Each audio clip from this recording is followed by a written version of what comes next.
ஷூட்டிங்காக பண்ணதாகவும் ஒரு கேமரா யூனிட்டை வந்து ஒரு கிராப் பண்ணி காட்டுறது. அதே மாதிரி சிபிஐயில் இதை கேட்ட பின்னாடி அந்த கேரவான் வாகனம் இருக்குல்ல, அதில் வந்து அந்த ஆவணங்கள்லாம் அழிச்சு தான் விஜய் தரப்புலேருந்து சில விஷயங்கள்லாம் முயற்சி பண்ணாங்க அப்படின்ற மாதிரி ஒரு குற்றச்சாட்டுலாம் வந்து சோஷியல் மீடியாவில் பரப்பிட்டுருக்காங்க. அதுதான் திமுகவினுடைய திட்டமிட்ட சதி வேலைகளை இப்பொழுது தொட்டிருக்கிறார்கள். அந்த சதியெல்லாம் மக்கள் நம்ப மாட்டார்கள். நாங்கள் கேட்ட கேள்விகளுக்கே திமுகனாலும் பதில் சொல்லலை. நான் கேட்குறேன், இப்போ கேட்குறேன், செந்தில் பாலாஜி படம் ஒட்டிய தண்ணீர் பாட்டில் ஏன் கூட்டத்திற்கு வந்தாங்க? திமுக பதில் சொல்லுமா? ஏன் செந்தில் பாலாஜி படம் ஒட்டிய ஆம்புலன்ஸு உள்ளே வந்து ஆம்புலன்ஸில் யார் தாவைக்கா குடிகட்டி உள்ள அனுப்பணும்? இதுக்கெல்லாம் என்ன பதில் இருக்குது? ஏன் வந்து ஆம்புலன்ஸ் வாகனங்களுக்கு காலையிலேயே முன்பணம் கொடுக்கப்பட்டது? அட்வான்ஸ் கொடுத்தவர் யார்? செந்தில் பாலாஜி உறவினர் தானே. எப்படி பணம் வந்து அவங்களுக்குலாம் கைமாறான்? இதெல்லாம் நம்ம இப்போ பேசுகிற போது அவர்கள் இப்போ வந்து என்னென்னா ஜனநாயகன் படத்திற்காக எடுக்கப்பட்ட ஷூட்டிங் அப்படி என்றால் உங்கள் பாட்டிலையும் உங்கள் அந்த வாகனத்தையும் நாங்கள் எடுத்துருக்கோம். மொத்த பத்திரிகைகள் வைக்கிறதுக்கு போது அப்புறம் தான் சொல்லிட்டு வந்தார். அதுக்கான இதுதான் தெரியுது, முகாந்திரம் தெரியுது. நான் கிரண் கோபால் என்ன ஞானியா? நான் கேட்குறேன். அவர் ஞானத்தினமெல்லாம் எங்களுக்கு தெரியும். நான் அதெல்லாம் அவுத்து விட விரும்பலை. சரிங்களா? ஒவ்வொரு முறையும் அவுத்து விட விரும்பலான்ற என்னதாங்க சொல்லுங்கள். எப்படி திமுக ஓட்டு போடுவாங்க? விசிகாவினர் அனைவருமே இன்றைக்கி தமிழக வெற்றி கழகத்திற்கு வாக்களிக்கிறதுக்கு தயாராகி விட்டார்கள். இதுதான் உண்மையான விஷயம். நான் உண்மையை பேசுகிறேன், ஃபேக்டை பேசுகிறேன். பச்சோந்தித்தனமாக வேஷம் போட்டு கொண்டிருக்கிறது இந்த நீங்கள் சொல்கிறாங்க என்ன அஞ்சனா நாச்சியாரா? ரஞ்சனா நாச்சியார். ரஞ்சனா, நான் அந்த கட்சியில் தான் இருக்கிறேன். இந்த பேரை இப்போ தான் அறிகிறேன். நான் கேட்குறேன், சவால் விடுறேன், நீங்கள் வெற்றி பெற்று வாங்க. நீங்கள் வெற்றி பெறப்போவதில் அது வேற. நீங்கள் நிற்கிற தொகுதியிலே தமிழக வெற்றி கழகம் தான் வெற்றி பெறப்போகுது. நாளைக்கு திமுக பாரதிய ஜனதாவோடு கூட்டணி சேராதுன்னு எழுதி தர முடியுமா? தமிமுன் அன்சாரி எழுதி தருவாரா? நாங்கள் எழுதி கொடுப்போம். ஒட்டும் இல்லை உறவும் இல்லை பாரதிய ஜனதாவோடு நாங்கள் எழுதி தரோம். நீங்கள் எழுதி தருவீங்களா?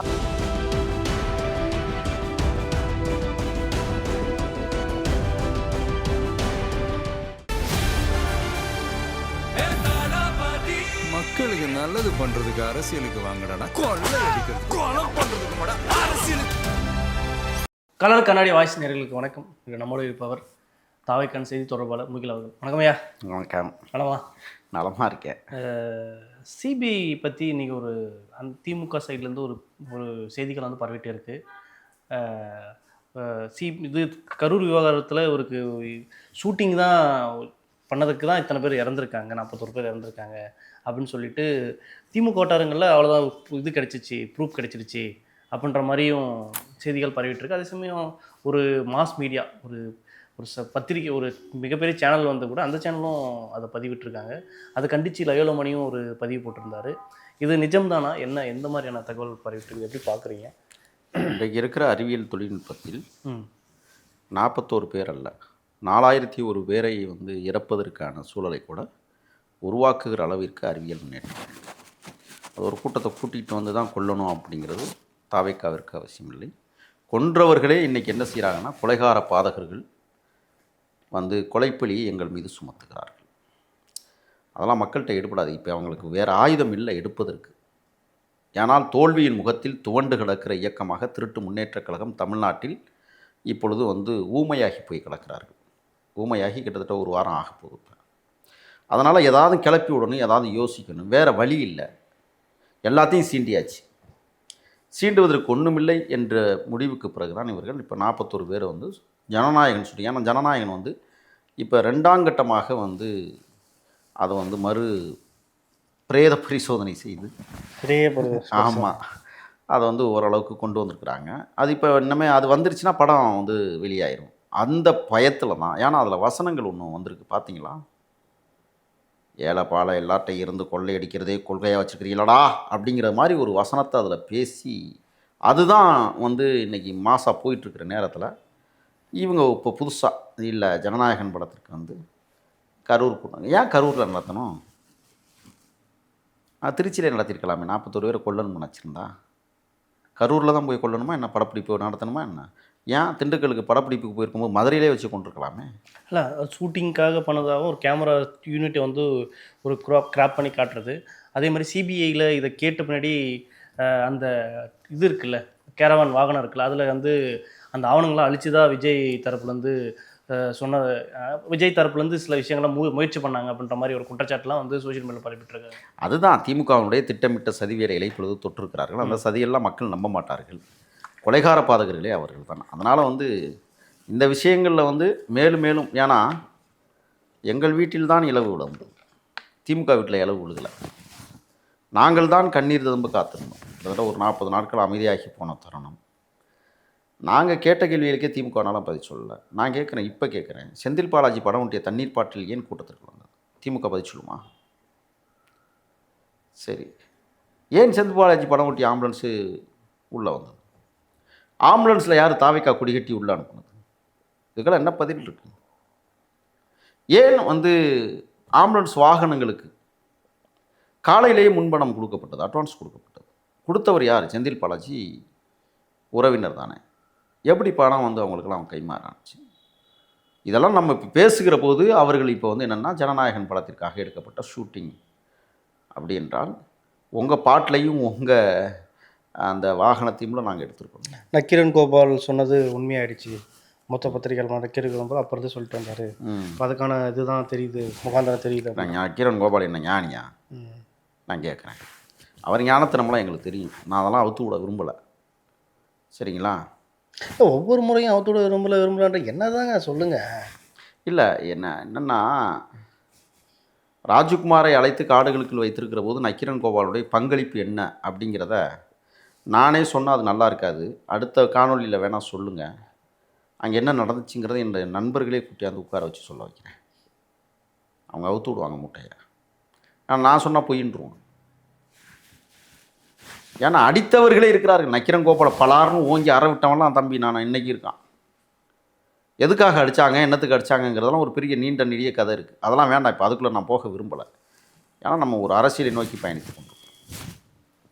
அதனால் நக்கீரன் கோபால் தத்துவ ஞானி கிடையாது, ஞானோதய ஞானியும் கிடையாது. அவர் சொல்லுவதெல்லாம் உண்மை அப்படின்னா அவர் ஏதாவது அவர் சேனல் ஓடுறதுக்கு ஏதோ ஒன்று பேசிகிட்டு இருக்கிறார். அதெல்லாம் அவர் சொன்ன கூற்றுகள் எத்தனையோ பொய்யா இருக்கே. கள்ளக்குறிச்சி ஸ்ரீமதி மரணத்தில் புதைந்து கிடக்கிற மர்மங்களை என்றைக்காவது வெளிக்கொண்டு வரணும் அப்படின்னு முயற்சி செஞ்சாரா? நக்கீரன் பிரகாஷ் வேணால் முயற்சி செஞ்சார். அதுக்காக ஒரு அடியும் உதவியும் வாங்கினார். நக்கீரனுடைய முயற்சி என்ன? கோபாலனுடைய முயற்சி என்ன? எதுவும் இல்லை. சும்மா அப்படியே மாஸ்கை போட்டுட்டு அப்படி கலட்டுறது கூட ஒரு சீனாக்கி அதை பேசுவார். அது தேவையில்லைன்னு வச்சுக்கோங்களேன். அதனால் அப்போ அவர் சொன்ன கூற்றுக்கள் எல்லாம் உண்மைன்னா உலகத்தில் அவர் தான் உண்மையை உணர்த்துகிற ஞானோதயம் பெற்றவரா என்கிற கேள்வி இருக்குது. இல்லை. அதனால் கரூர் விடயம் என்பது மாட்டிக்கிட்டாங்க. கள்ளக்கூட்டணியில் இருக்கிறவங்க எல்லாம் வாய்மூடி இருக்காங்க. இப்போ நான் இன்னொரு இடத்துக்கு போகணும்னு நினைக்கிறேன். பேரங்கள் பேசி கொண்டிருக்கிறார்கள். இன்னும் கூட்டணி முடிவாகலை. எந்த நேரத்திலும் விடுதலை சிறுத்தைகள் என்னாகும்னே தெரியாத ஒரு சூழல் இருக்குது. தெரியுமில்ல உங்களுக்கு? விடுதலை சிறுத்தைகளுக்குள்ளே இப்போ ஒரு பயங்கர அதிகார போட்டி போயிட்டுருக்கு. அங்கே இருக்கிற 5 எம்எல்ஏக்கும் திமுகவுடைய உறுப்பினர்களாக இருக்காங்க. அது தெரியுமா தெரியாதா? அதனால தான் அண்ணன் திரும்ப இப்போ என்ன செய்கிறாங்கன்னா, கடலூர் மாவட்டத்தில் இருக்கிற ஒரே ஒரு தொகுதி காட்டுமன்னார்குடி, அதை மட்டும் வச்சுக்கிறோம், மற்ற தொகுதியில் எங்களை மாற்றி கொடுங்கன்ட்டாங்க. ஏன் மாற்றி கொடுங்கன்னு சொன்னாங்கன்னா, காட்டுமன்னார்குடியில் ஏற்கனவே அங்கே தாழ்த்தப்படுத்தப்பட்ட மக்கள் கிட்டத்தட்ட நெருக்கி ஒரு 70% மேலே வாழ்கிறாங்க. அந்த நம்பிக்கையில் அவர் அந்த தொகுதியை தக்க வச்சுக்கணும்னு நினைக்கிறார். மற்ற தொகுதியெலாம் மாற்றி கொடுங்கன்னா என்ன காரணம்னா, மற்ற தொகுதி எம்எல்ஏக்கள் எல்லாருமே திமுகவுடைய கொத்தடிமைகளாக இருக்கிறாங்க அப்படிங்கிறத அவர் புரிஞ்சிருச்சு. அவ்வளோ பெரிய அரசியல் ஞானம் பெற்றது அண்ணன் திருமாவிற்கு இது தெரியாதா என்ன? ஒன்று. ரெண்டாவது, ஒரே ஒரு எம்பி தான், 2 எம்பிலாம் அண்ணனை விட்டுருங்க. இந்த ரவிக்குமார்னு ஒரு எம்பி இருக்கிறார். அவர் முழுக்க முழுக்க கனிமொழி திமுகக்காரர். தெரியுமில்ல அது உங்களுக்கு? கரை வேட்டி கட்ட மாட்டார், காரில் குடி கட்ட மாட்டார், ஆனால் பொதுச் செயலாளர். இப்போ சுழற்சி முறையில் நான் இது ஏற்கனவே ஒரு வலைவலைத்தளத்தில் பேசினேன். அதிகாரம் கொடுத்தவர்களுக்கு அதிகாரம் கொடுத்து கொண்டிருப்பது எப்படி ஜனநாயகமாக இருக்க முடியும்? ஆகையால் மாற்றி கொடுப்பது தானே மகத்தானது அப்படின்னு நான் ஒரு வலைவலைத்தளத்தில் ஒரு ஆண்டுகளுக்கு முன்பே விடுதலை சிறுத்தைகளை பற்றி பேசுகிற போது சொன்னேன். இன்றைக்கி அண்ணன் அந்த நிலைப்பாட்டிற்கு வந்திருக்கிறார்.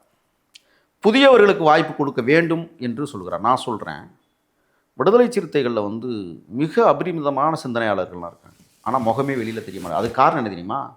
வன்னியரசு போன்ற தோழர்கள்லாம் இந்த முகங்களை அப்படியே அமுக்கி வச்சுருக்கிறது. யாரையும் இவங்களை தாண்டி முன்னுக்கு வர விடுறதில்ல. அப்படிப்பட்ட முகங்கள் யாராருன்னா, நீங்கள் அகமது சாஹிப் எடுத்துக்கோங்க. காயல்பட்டினம் அகமது சாஹிப் மிகச்சிறந்த, அவர் வழக்கறிஞர், மிகச்சிறந்த சொல்லாடல்களை பயன்படுத்தி களமாடக்கூடியவர், வலையொலித்தளங்களில் எளிமையாக பேசக்கூடியவர், அன்றாடங்காட்சி மக்களிடம் அன்பாக பேசக்கூடியவர், அவருக்கு கொடுக்கலாம். சங்கத்தமிழன் இருக்காங்க, இளைஞர் பாசனுடைய மாநில செயலாளர், அவருக்கு அந்த பதவியை கொடுத்து அழகு பார்க்கலாம். அவரை மாதிரி கூட்டணிக்குள்ள இருந்து கொண்டே திமுகவை தவறுகளை சுட்டி காட்டுவதில் யாரும் இல்லை, அவருக்கெல்லாம் கொடுக்கலாம். இப்போ அதைத்தான் அண்ணன் மாற்றி யோசிக்கிறார். என்னென்னா புதியவர்களுக்கு ஒரு வாய்ப்பை கொடுப்போம் அப்படின்னு. ஆனால் திமுக எத்தனை சீட்டு கொடுக்கும்? இப்போ 5 சீட்டுக்கு மேலே இல்லைன்ட்டாங்க. இங்கே இல்லை 6, அதிகபட்சம் 6. இப்போ அதனால் இன்றைக்கி காலையில் 9:30 மணிக்கெலாம் அண்ணன் கிளம்பி முதலமைச்சரை சந்திச்சிட்டார். நான் உங்கள்கிட்ட எல்லாம் பேச விரும்பலை. என்ன காரணம்னா அங்கே இருக்கிற அந்த தேர்வுக்குழு முழுக்க முழுக்க சாதியவாதிகள். அது சேகர் பாபுவாக இருக்கட்டும், KN நேருவாக இருக்கட்டும், பொன்முடியாக இருக்கட்டும், அல்லது MRK பன்னீர்செல்வமாக இருக்கட்டும், எல்லாருமே சாதிய மனோபாவம் கொண்ட மூத்த முதலைகள். இவரை நம்பி பிரயோசனம்னா அண்ணன் நேரடியாக முதலமைச்சர் போய் சந்திச்சிட்டார். எப்படியா ஒரு 10 தொகுதியாவது வாங்கிடலாம் அப்படின்னு. 10 கொடுப்பாங்களங்கிறது போக போகத்தான் தெரியும். 8 கன்ஃபார்ம்னு சொல்கிறாங்க. ஆமாம், 8 உறுதிங்கிறாங்க. இப்போ 8 சீட்டை வாங்கி புதியவர்களுக்கு வாய்ப்பு கொடுத்தா அண்ணன் வந்து பரவாயில்ல, புதியவர்களுக்கு வாய்ப்பு கொடுத்துருக்கிறாருன்னு தெரியலாம். ஆனால் பழையபடியே நீங்கள் திமுகவை ஆதரிக்கக்கூடிய இந்த MLAக்களுக்கு திருப்பி கொடுத்தா சிக்கல் தான் வரும். ஏன்னா விடுதலை சிறுத்தைகளினுடைய கடைமட்ட தொண்டன் அனைவருமே திமுகவுக்கு வாக்களிக்க மாட்டான். அவன் எல்லாம் வெறுப்பில் இருக்கிறான். என்ன காரணம்னா கடைக்கோடியில் இருக்கிற ஒரு கிராமத்தில் பார்த்தீங்கன்னா சேரியாக இருக்கிற இடத்துல திமுக என்ன பண்ணியிருக்கோம்னா துணை செயலாளர் அப்படின்னு கொடுத்து வச்சுருக்கோம். பேருக்கு செயலாளர் ஆதிக்கவாதிகளுக்கு கொடுத்துருக்கோம். அவன் அட்டக்காலை போட்டுக்கிட்டு கூப்பிடுவான். அவனை அங்கே நோட்டீஸ் ஓட்டிட்டியா, அங்கே கொடி தோரணம் கட்டிட்டியா, இந்தா கையில் வச்சுக்க ஒரு 2000. ஆனால் அவன் வாங்கினது 2 லட்சமாக இருக்கும், கொடுப்பது 2000. அப்போ விசிகாக்காரர்கள் என்ன பண்ணுறாங்கன்னா, ஏன்னா இவ்வளவு வாங்குறான், 1,98,000 அவன் பைக்கில் வச்சுக்கிறான், வெறும் 2000 நம்மள்கிட்ட கொடுத்து வேலை வாங்க சொல்கிறான். அவன் வேலையும் செய்கிறதில்ல, இவன் போய் சோரட்டி ஓட்டிக்கிட்டு கிடக்குது. இதே பொழப்பு. சரி, ஒரு கோரிக்கை இது வேணும் செய்யுங்க, நீங்கள் செஞ்சு கொடுங்கன்னு சொன்னால் அதையும் செய்ய மாட்டாங்க. எப்படி திமுக ஓட்டு போடுவாங்க? விசிகாவினர் அனைவருமே இன்றைக்கி தமிழக வெற்றி கழகத்திற்கு வாக்களிக்கிறதுக்கு தயாராகி விட்டார்கள். இதுதான் உண்மையான விஷயம். நான் உண்மையை பேசுகிறேன், ஃபேக்டை பேசுகிறேன். ஏன்னா அந்த கட்சியில் இருக்கிற கடைக்கோடி தொண்டன் என்னோட நட்பில் தான் இருக்கான்.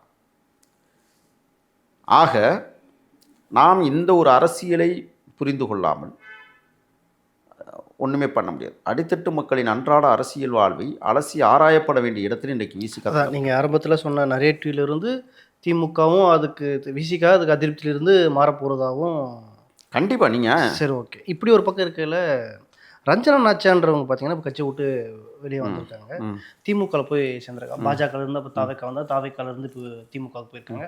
அவங்க வந்து என்ன சொல்கிறாங்கன்னா கடுமையாக விமர்சனம் பண்ணுறாங்க. அதை வந்து அப்படி குழப்பி பேசுகிறார், இப்படி குழப்பி பேசுகிறார், இவர் முன்னே எலெக்ஷன் 31 நாள் தான் ஆகிட்டுருக்கு, ஏன் வந்து இப்படி அட்டாக் பண்ணுறாங்க அப்படிலாம் கேட்டதுக்கு அது கட்சியே கிடையாது அப்படின்ற மாதிரி விமர்சனம் பண்ணுறாங்க. இல்லை, அது பாரதிய ஜனதாவிலேருந்து வந்தவங்கள்லாம் கொஞ்சம் பகுத்தறிவு இல்லாமல் தான் பேசுவாங்க. சரிங்களா?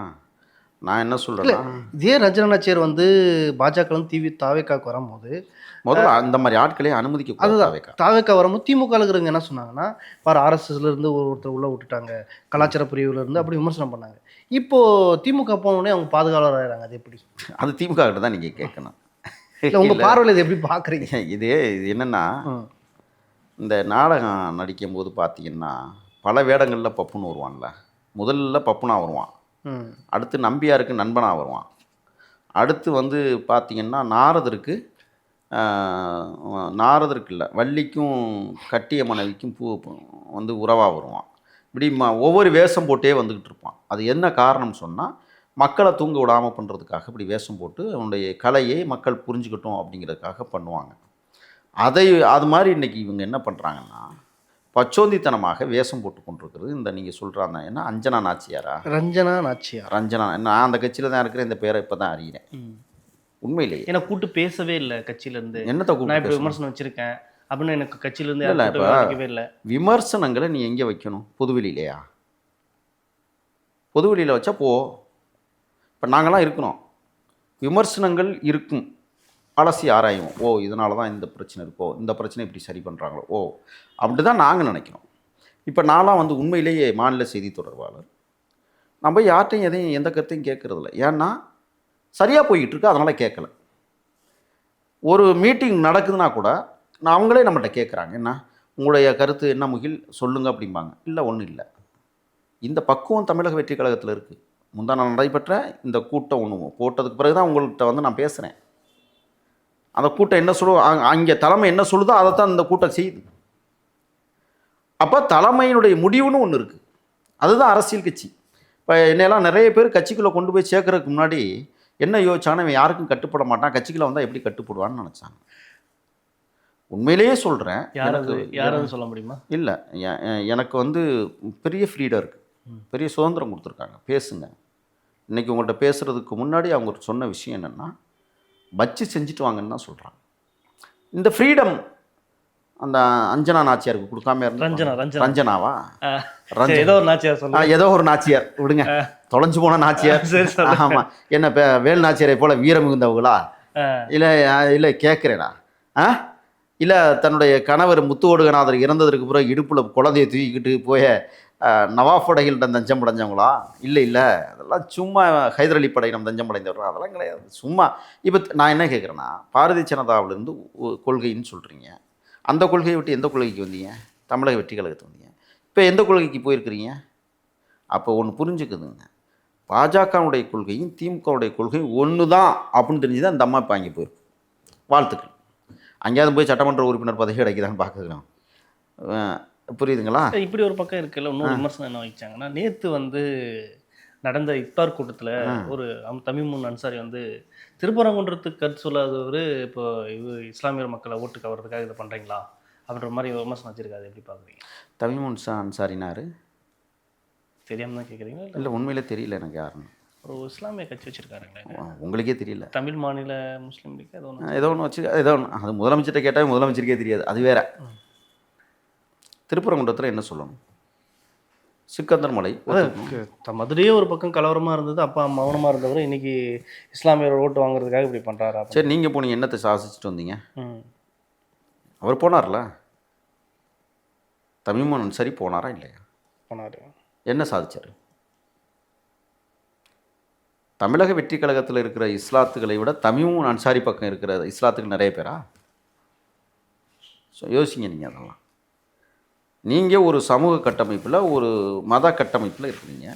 உங்கள் மதத்தவர்களே உங்களை ஆதரிக்கவில்லை என்றால் அப்போ உங்களுக்குலாம் ஏதோ கோளாறு இருக்குன்னு தானே அர்த்தம். உங்களுக்கெல்லாம் பேசுவதற்கு தகுதி இல்லாதவர்கள். திருப்பரங்குன்ற விஷயத்தில் நாங்கள் ரொம்ப தெளிவாக இருக்கிறோம். அது அரசு கட்டவிழ்த்து விட்ட வன்முறை நிகழ்வு. தடுக்கிற மாதிரி நான் தடுக்கிறேன், நீ அடிக்கிறது மாதிரி அடிங்கிறது. தாயும் பிள்ளையும் நான் பால் கொடுக்குற மாதிரி கொடுக்குறேன், நீ வந்து உறிஞ்சி குடிக்கிற மாதிரி குடிச்சிட்டு கடிச்சிடாத. இதுதான் இவங்களுடைய கோட்பாடு. அது ஆர்எஸ்எஸ் மற்றும் திமுகனுடைய கோட்பாடு. இப்போ தமிமுன் அன்சாரி வந்து நான் கேட்குறேன், சவால் விடுறேன், நீங்கள் வெற்றி பெற்று வாங்க. நீங்கள் வெற்றி பெறப்போவதில்லை, அது வேற. நீங்கள் நிற்கிற தொகுதியிலே தமிழக வெற்றி கழகம் தான் வெற்றி பெறப்போகுது. நாளைக்கு திமுக பாரதிய ஜனதாவோடு கூட்டணி சேராதுன்னு எழுதி தர முடியுமா? தமிமுன் அன்சாரி எழுதி தருவாரா? நாங்கள் எழுதி கொடுக்குறோம். ஒட்டும் இல்லை உறவும் இல்லை பாரதிய ஜனதாவோடு, நாங்கள் எழுதி தரோம். நீங்கள் எழுதி தருவீங்களா? சொல்லுங்கள் பார்ப்போம். சரி, நீங்கள் சேர்ந்துருக்கிறீங்க. கோவை சிறையிலிருந்து இன்றைக்கும் சிறை கொட்டடியில் அடைக்கப்பட்டிருக்கிற இஸ்லாத் தோழர்களை நீங்கள் வெளிக்கொண்டு வந்துடுவீங்களா? அண்ணன் வேல்முருகன் தமிழீழ தாயகத்திற்காக போராடிய எத்தனையோ புலிகளை வெளிக்கொண்டு வருவதற்கு தொடர்ந்து போராடுகிறார். இன்றைக்கி வர முடியலை. உங்களால் முடிஞ்சிருமா? நீங்கள் அப்படி போராடினீங்கன்னா அண்ணன் வேல்முருகன் கதி தான் அடுத்த தேர்தல் உங்களுக்கு. அதனால் அந்த தமிமுன் அன்சாரி போன்றவர்கள் எல்லாம் அது ஒரு தற்குறி கூட்டம், அவ்வளோதான். தடுமாறி நின்று போய் வேறு வழி இல்லாமல், போன தேர்தலுக்கு ஏதோ அந்த பக்கம் அதிமுக பக்கம் இருந்தாங்க, இப்போ இந்த தேர்தலில் இந்த பக்கம் இருக்கிறாங்க. அடுத்த தேர்தலில் தாவேகா பக்கம் வருவாங்க, கதவு சாத்தப்படும். உங்களுக்கெல்லாம் இங்கெல்லாம் அனுமதியே கிடையாது. ஏன்னா மதசார்பற்ற மனநிலையை கொண்ட இயக்கம் தமிழக வெற்றி கழகம். நேற்று எங்கள் தலைவர் இப்தார் நோன்பில் அழகாக தெளிவாக நாங்கள் யார் பக்கம் இருக்கிறோம் என்பதை உணர்த்தியிருக்கிறார். சரி, ஓகே சார். நேரத்தால் பயந்துட்டு மற்ற நன்றி.